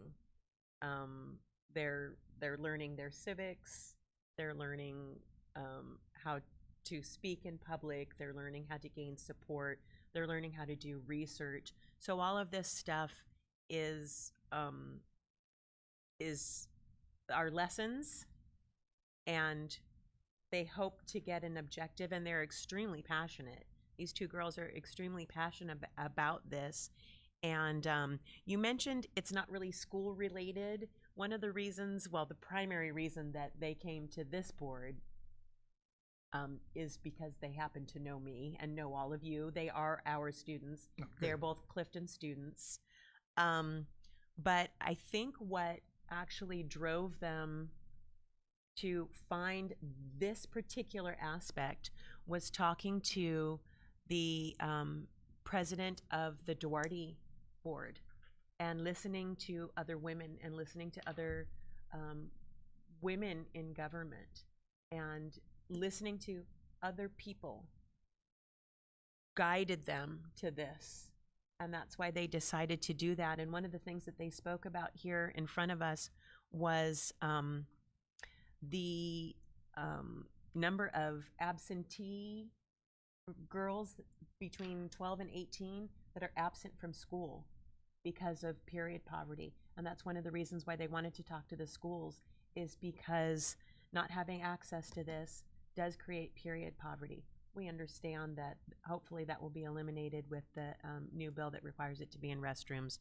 But that's some backstory on some of the work that these two ladies have been doing for the past year. And they hope to, they're asking for support for their idea from a lot of different places besides our school board. When, if I may, I call that advanced citizenry, by the way, what you just described. That is a very active advanced citizenry, which is great. I just think that it would be premature for us to say, yes, we'll pen a letter. As soon as they have a bill that would want us to support and lend the weight of the office to, then it would just come back to us at that time. That's all I'm suggesting. I'm not suggesting not do it. I'm suggesting wait till there's a bill number that we can say, yes, please support. Well, I think what these girls are asking this board is if they would pen a letter that supports their ask that a bill be authored. And so that's the item that is here before us. And so I'll ask the board that.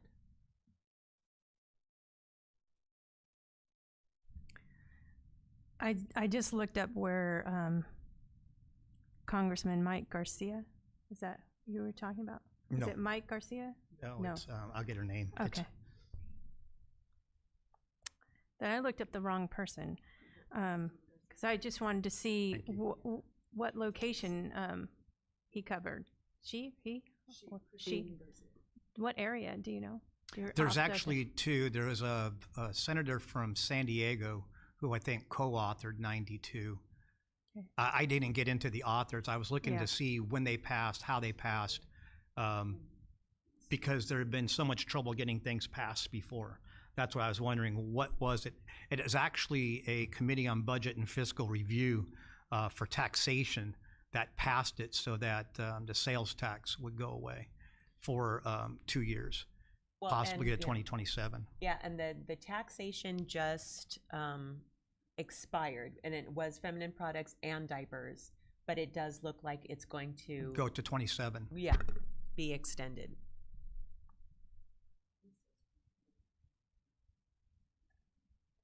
Not that I have trust issues, but when we're penning a letter, it's kind of without a bill, we're a little blind, because all kinds of things can be put into a bill that we may or may not agree with.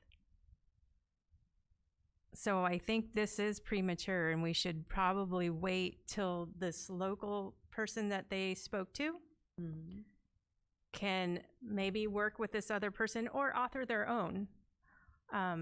And because I can certainly get behind what the mission is that the young ladies brought to us, 100% on that. But I also know that some of these bills have other write-ins in there, and I'd like to look at that. I'm trying to find the precedent that you were mentioning, but I can't find that right now. So do I take a straw poll? Sure. Or do I take a vote? It's you've done a straw poll in the past. So would anyone like to, would you like to give me a straw poll? Thumbs up, thumbs down. On writing a letter without a bill number? On writing a letter, penning a letter of support for Monrovia Duarte Girl Scout Troop 2851 to promote equitable access to feminine hygiene products for women, to support their asking for a bill to be authored. The only problem is I will have to say no. I would say no because it's too nebulous. It needs to be clear what we're going to have this body do, and it's very ambiguous. I understand the ask. It's just it's a lot larger than I think it's a good idea. Any other input? Thumbs up, thumbs down? Down, thumbs down, thumbs down. Right. Okay. Okay. Well, then that dies. Thank you very much. Moving on to information items. Board policy. So these items require no vote and are for the information of the board. The board may discuss them and give direction on how they would like for these items to proceed. Can I ask if there are questions or comments for items 1, 2, and 3? Can I ask that in a group? Ms. Golar. I just wanted us to note that we've been given an update of what was in our packet with the changes from the his/her reference to their. So And just they. wanted just wanted to note that in case this goes from our first reading to consent, to note that change has been accommodated. That's all. And Ms. Golar, you reviewed all these too, right? I will say it every time. Thank you. Thank you. Thank you, Tracy. But please, okay, there are teams that do this work. So this was our work together. Yes, it was. Lockhart. Leslie, sorry. The LL was, I was confused. LL. But yes, the LL. Yes. Okay. Is there any other discussion on these board policies or administrative regulations that are in front of us, before us? Moving on to pending board issues. Dr. Smith, Come back on consent? Oh, yes. Could you please bring these back? Thank you. Could you please bring these back on consent? Yes, certainly we would be pleased to. For pending board issues, just a few things to highlight that are coming up. First off, at our next meeting, we will have our class of 22 report, as well as information about our graduates from each of our school sites. An exciting time of year, and certainly a lot to celebrate. There will also be a couple of items for the board's information regarding P2 student attendance, as well as the governor's May revision. And I'd also like to highlight that we will also be bringing plans for, as the board's aware, universal pre-K, as well as our extended learning opportunity grant. Those informational items, as well as specific plans, will be brought to the board at its next meeting. Thank you, Dr. Smith. Ms. Yes. It's sure? not into future dates. I'm ahead of myself. Okay. Sorry. That's all right. Thank you, Dr. Smith. Moving on to future dates. May 19th is our Joint Personnel Commission and Board of Education meeting. Do I remember correctly that this is a Thursday? And it's also the Monrovia Reads Gala. The gala is at 6:30. And the joint, it's 6? It's 6 or 6:30? That's 6? Can people still buy tickets for the gala? No, they are. Okay. It's at 6. So May 19th is a Joint Personnel Commission Board of Education meeting at 4 o'clock. That is a Thursday. May 25th, regular Board of Education meeting. June 9th is a regular Board of Education meeting, not quite as regular because it is on a Thursday, because June 8th is the last day of school. So for this education meeting, Board of Education meeting, we have moved that to the following day, which is a Thursday, and June 22nd, regular Board of Education meeting. Moving on to new business, we still have some open houses. One more, I believe, is Santa Fe Computer Science Magnet, May 26th. SELPA's prom is May 12th at South El Monte High School. Superstars of Music Showcase is coming up tomorrow. I believe that's tomorrow. I hope everyone can make it out to that. And as we have mentioned several times, the Monrovia Days Parade is coming up this Friday through Sunday. Memorial Day, all sites will be closed. That is May 30th. Is there any other business to be brought up before the board? Hearing none or seeing none, I will adjourn. Nope, I can't adjourn the meeting because we are going to go back into closed session, and we will adjourn after that. But I will say good evening, and thank you all very much.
In closed session, the board took action to terminate the employment of permanent classified employee EIDRY 6512523 effective May 12th, 2022.